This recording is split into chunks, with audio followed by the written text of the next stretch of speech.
Hello and welcome back to channel once and guys. मेरा नाम है आशीष गायकवाड़ और स्वागत है आप सभी का फिर से एक बार हमारे यूट्यूब चैनल पे। दोस्तों, आज का वीडियो बड़ा ही इंटरेस्टिंग रहने वाला है, बड़ा ही हेल्पफुल रहने वाला है, क्योंकि इस वीडियो में मैं बात करने वाला हूँ उन स्टूडेंट्स के बारे में, उन स्टूडेंट्स के साथ जो अभी बीएससी नर्सिंग का फाइनल एग्जाम देने वाला है। फाइनल मतलब एनुअल एग्जाम देने वाला है, यूनिवर्सिटी का बोर्ड का एग्जाम देने वाला है। उन स्टूडेंट्स के साथ मैं बात करने वाला हूँ। तो बेसिकली इस वीडियो में मैं आपको हेल्प करने वाला हूँ, कुछ इनकरेज करने वाला हूँ, मोटिवेट करने वाला हूँ। तो इस वीडियो में बने रहिए, वीडियो को स्टार्टिंग से लास्ट तक देखिए।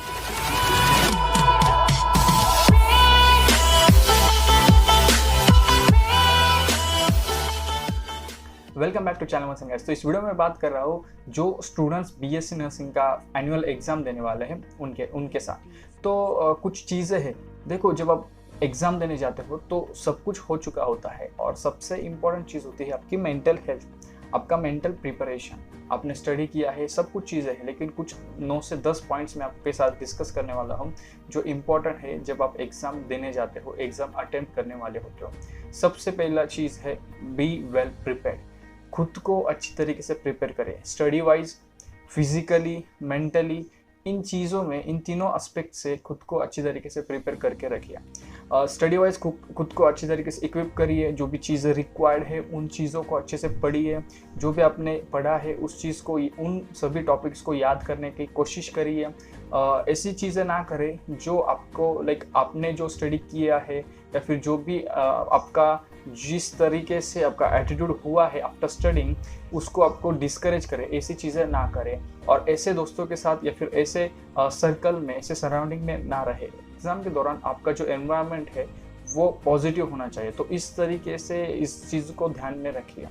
Second thing is be confident. जो भी आपने पढ़ा है, ज़्यादातर स्टूडेंट्स का हमेशा से प्रॉब्लम आता है कि जो भी हमने पढ़ा है सर, कहते हैं कि जो भी हमने पढ़ा है सर वो हमें याद नहीं रहता। तो वो चीज़ है, बी कॉन्फिडेंट रहिए कि जो भी आपने पढ़ा है आपको याद रहने वाला है, आपको समझ में आया है। एंड अगर उस चीज़ के बारे में, उस टॉपिक में से कोई भी क्वेश्चन आता है तो I am able to answer the question. तो इस चीज़ को ध्यान में रखिए, be confident. Third and very important thing I would say, that is focus on doing best and don't fear. ज़्यादातर स्टूडेंट्स हम किस तरीके से, किस तरह से अच्छा कर सकते हैं, बेस्ट कर सकते हैं, इस चीज़ को भूल कर, इस चीज़ के बारे में ना सोचते हुए डरते हैं कि मैं कहीं भूल ना जाऊँ, या फिर ये चीज़ अगर मैं भूल गया, ये टॉपिक मुझसे क्लियर नहीं हो पाया, अगर एग्ज़ाम में फेल हो गया, मैं पास नहीं कर पाया तो क्या होगा। तो इस चीज़ के बारे में सोचे ही ना। जिस चीज़ को, जो चीज़ें आपको करनी ही नहीं है उस चीज़ के बारे में सोचना बंद कर दीजिए। और जो चीज़ आपको पानी है, जो चीज़ें करनी है, that is to pass, best करना है, तो उस चीज़ के बारे में सोचिए, उस चीज़ के बारे में बोलिए। So don't focus on fear, focus on doing best. Best करना है, इस चीज़ पर ध्यान दीजिए, इस चीज़ पर फोकस करिए और उस चीज़ को बार बार बोलते रहिए। तो this is very important thing. छोटी चीज़ है लेकिन काफ़ी किफ़ायतीदार, काफ़ी हेल्पफुल रहने वाली है। ये चीज़ मैंने खुद फॉलो की है और मैं फॉलो करता रहता हूँ, करता आया हूँ। फोर्थ थिंग, अब मैं ये कंसिडर कर रहा हूँ कि आप एग्ज़ाम जा रहे हो और अभी अभी आप एग्ज़ाम जा रहे हो और आप ये वीडियो देख रहे हो। तो जब आप एग्ज़ाम जाओगे, एक चीज़ ध्यान में रखिए कि आपको सभी क्वेश्चंस अटेम्प्ट करने हैं। अगर आपको क्वेश्चन पेपर में क्वेश्चन आता है, for example question number 1, attempt any 3 questions, तो 2 ही मत अटेम्प्ट करना, तीनों के तीनों क्वेश्चंस अटेम्प्ट करना। 4 में से 3 क्वेश्चन अटेम्प्ट करने हैं, उसमें से आपको सिर्फ 2 आते हैं, इसका मतलब ये नहीं कि 2 ही अटेम्प्ट करो, 3 क्वेश्चंस अटेम्प्ट करो। अटेम्प्ट करने के लिए भी आपको वो कुछ दे सकते हैं, कुछ मार्क्स आपको दे सकते हैं।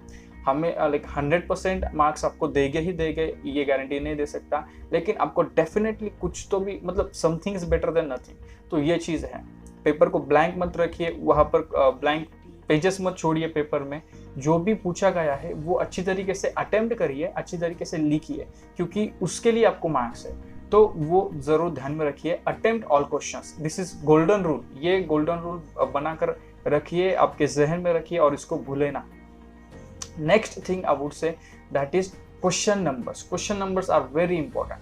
अगर आपने क्वेश्चन नंबर 1 को आप अटेम्प्ट करना चाहते हो और वहां पर आपने गलती से क्वेश्चन नंबर 2 लिखा, तो ऑब्वियसली जो आपने लिखा है वो सही है, लेकिन केवल एक क्वेश्चन नंबर गलत होने के कारण आपका आंसर पूरा गलत हो जाता है। तो जहां पर आपको 5 में से 5 में से 3 या 4 मार्क्स मिलने हैं, वहां पर आपको 5 में से 0 मार्क्स मिलते हैं। तो ये चीज़ ज़रूर ध्यान में रखिए। क्वेश्चन नंबर्स अच्छे से, ध्यान से लिखिए, उसे गलत मत लिखिए। Make sure you right the question numbers correctly. Sixth thing, very basic thing, कि राइट इन अंडरस्टैंडेबल लैंग्वेज, अंडरस्टैंडेबल राइटिंग। तो स्टूडेंट्स काफ़ी सोचते हैं कि शुरुआत में मेरी राइटिंग अच्छी होती है, हैंड राइटिंग अच्छी होती है, लेकिन अंत तक जैसे एग्ज़ाम ख़त्म होने आता है, जो आपके जो आंसर शीट्स है वो ख़त्म होने आते हैं, जैसे टाइम आगे बढ़ता है तो आपकी हैंड राइटिंग जो होती है वो ख़राब हो जाती है। कोई दिक्कत वाली बात नहीं है, आपकी हैंड राइटिंग काफ़ी अच्छी होनी चाहिए, ऐसा कोई भी हार्ड एंड फास्ट रूल नहीं है। It should be understandable. जो भी एग्जामिनर आपके आंसर पेपर को इवेल्युएट करने वाले हैं, उनको आपके आंसर समझ में आए, they should understand what you have written. इस तरीके से एटलीस्ट इतनी आपकी राइटिंग होनी चाहिए, इतनी अच्छी आपकी राइटिंग होनी चाहिए। तो ये चीज़ ध्यान में रखिए। Don't run. अगर आप सोचो कि हैंड राइटिंग अच्छी आनी चाहिए तो उसके चक्कर में आप लेट हो जाओगे, पेपर कवर नहीं कर पाओगे। तो टाइम पे कवर करना है, इसलिए don't think much about writing, सिर्फ अंडरस्टैंड हो जाए इतना ही काफ़ी है। Seventh important thing is answer what is asked and not what you know. For example, आपको पूछा गया है एनाटॉमी के क्वेश्चन में, अगर आपको पूछा गया है the structure of kidney, name and label the structure of kidney, तो वहाँ पर आपको किडनी का स्ट्रक्चर बनाना है, किडनी के स्ट्रक्चर के बारे में आपको लिखना है और लेबल करना है। आपको पूछा गया है नेम एंड लेबल, तो क्वेश्चन पेपर में जो क्वेश्चन पूछा गया है उसी का आपको आंसर देना है। आपको अगर किडनी का स्ट्रक्चर के अलावा किडनी का फंक्शन पता है तो वहाँ पर फंक्शन लिखने का कोई भी इम्पोर्टेंस नहीं है, क्योंकि क्वेश्चन स्ट्रक्चर का आया है तो आपको मार्क्स स्ट्रक्चर के रिलेटेड लिखने पर ही मिलेंगे, आपको फंक्शंस लिखने पर मार्क्स नहीं मिलने वाले। तो ये चीज़ ध्यान में रखिए, जो पूछा गया है उसे ही आपको वही चीज़ आपके आंसर पेपर में लिखने हैं। जो आपको पता है अच्छी बात है, बट उसे लिखने की ज़रूरत नहीं है। जिस चीज़ से आपको वैल्यू मिलने वाला है, जिस चीज़ से आपको मार्क्स मिलने वाले हैं, वही चीज़ें एग्जाम में लिखिए। जो आपको ज़्यादा पता है, अगर आप ज़्यादा पता है ज़्यादा लिखने जाओगे तो टाइम में आपका पेपर कवर नहीं कर पाओगे। सो ये चीज़ ध्यान में रखिए, काफ़ी इंपॉर्टेंट बात है। At an important thing, basic सबसे ऊपर ये चीज़ आती है, वो है टाइम मैनेजमेंट। आप टाइम मैनेजमेंट करना काफ़ी इंपॉर्टेंट है। जैसे ही आपके हाथ में आंसर शीट आती है तब से लेके लास्ट तक 3 घंटे का एग्ज़ाम है, 75 मार्क्स का एग्ज़ाम है, तो 75 मार्क्स को 3 घंटे में करना इम्पॉसिबल बिल्कुल भी नहीं है। काफ़ी ईजी मैं कहूँगा। ईजी इसलिए क्योंकि आपका टारगेट 2.5 आवर्स होना चाहिए, और हाफ आवर्स जो है वो आपके मतलब ठीक से चेक करिए, सब कुछ ठीक से लिखा है। जो चीज़ें आपको नहीं आते हैं उसे लास्ट में सोचकर लिखने के लिए आप जो लास्ट का आधा घंटा है वो लिखिए। मेरे बारे में अगर मैं बोलूँ तो हमेशा से मेरा यही टारगेट हुआ करता था, 2.5 घंटे में एग्ज़ाम को कवर कर लेना, एंड रिमेनिंग हाफ आवर्स में जो भी क्वेश्चंस छूट गए हैं, जिसको आपने अच्छे से अटेम्प्ट नहीं किया है, तो उन पर ध्यान देना, उस पर सोचना। ना कि अगर आपने एग्ज़ाम स्टार्ट किया है, पहला ही क्वेश्चन है जो आपको काफ़ी डिफिकल्ट लग रहा है, आपको याद नहीं आ रहा है, फिर उस पर 10 मिनट खर्च करने, वेस्ट करने की कोई ज़रूरत नहीं है। उसको जितना आपको आता है वो अटेम्प्ट करिए, बाद में जाकर लास्ट में अपने 2.5 घंटे में पेपर कवर कर लीजिए पूरा, एंड उसके बाद आप उस पर टाइम दे दीजिए एंड कवर दैट आंसर। तो ये चीज़ ध्यान में रखिए। 9th thing is believe yourself. जो आपने पढ़ा है, जो आपने लिखा है, जो आप लिख रहे हो वो सही है, ये चीज़ बिलीव करिए, क्योंकि ये एक मेंटल चीज़ है, ये एक साइकोलॉजिकल थिंग है। क्योंकि जब आप जो लिख रहे हो, अगर आप सोचते हो कि ये सही है या नहीं, अगर मन में डाउट है, तो वो चीज़ें प्रॉब्लम कर सकती है, और आगे के एग्ज़ाम्स के लिए भी आपका जो मोटिव है वो डाउन करेंगे। तो ये चीज़ ध्यान में रखिए। Believe yourself. आप जो लिख रहे हो, जो अटेम्प्ट कर रहे हो, जो भी आपने लिखा है वो सही है, इस चीज़ को बिलीव करिए, एंड उस हिसाब से आप उस एटीट्यूड को कैरी करिए।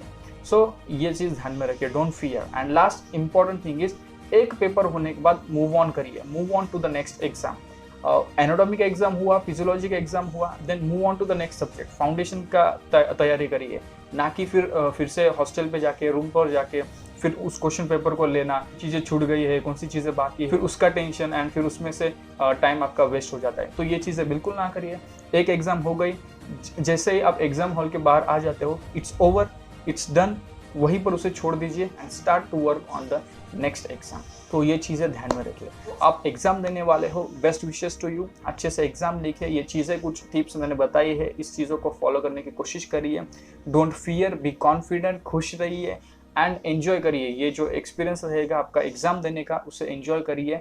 लॉकडाउन था, आपका प्रैक्टिकल नहीं हुआ है, ये चीज़ें है, वो चीज़ें, लेक्चर्स नहीं आपको समझ में आए, ये काफ़ी रीजंस है। लेकिन अगर आप रीजंस ही देते रहोगे तो फिर आगे कब बढ़ोगे? तो ये चीज़ ध्यान में रखिए। ये सब कुछ है लेकिन आपको आगे भी बढ़ना है, आप कर सकते हो, इसीलिए ये चीज़ें आपके लिए है। So don't worry, be confident, believe your self, make your college and make your parents proud. उम्मीद करता हूँ आपको वीडियो पसंद आया होगा। अगर आपको वीडियो पसंद आए तो वीडियो को लाइक करिए। 100 लाइक्स का टारगेट है एक दिन में, और आई एम श्योर कि आप ज़रूर इस टारगेट को पूरा करने वाले हो। अगर आपके कोई डाउट है, कुछ भी प्रॉब्लम है जो आप पूछना चाहते हो, तो आप मुझे कमेंट करके पूछ सकते हो, या फिर इंस्टाग्राम पर मुझे फॉलो कर सकते हो, वहाँ पर मुझे पूछ सकते हो। मिलते हैं किसी और वीडियो में किसी और टॉपिक के साथ। तब तक के लिए शालोम, शांति और सलाम। Bye bye. Hold me close till I get up. Time is barely on our side. I don't wanna waste what's left. The storms we chase are leading us.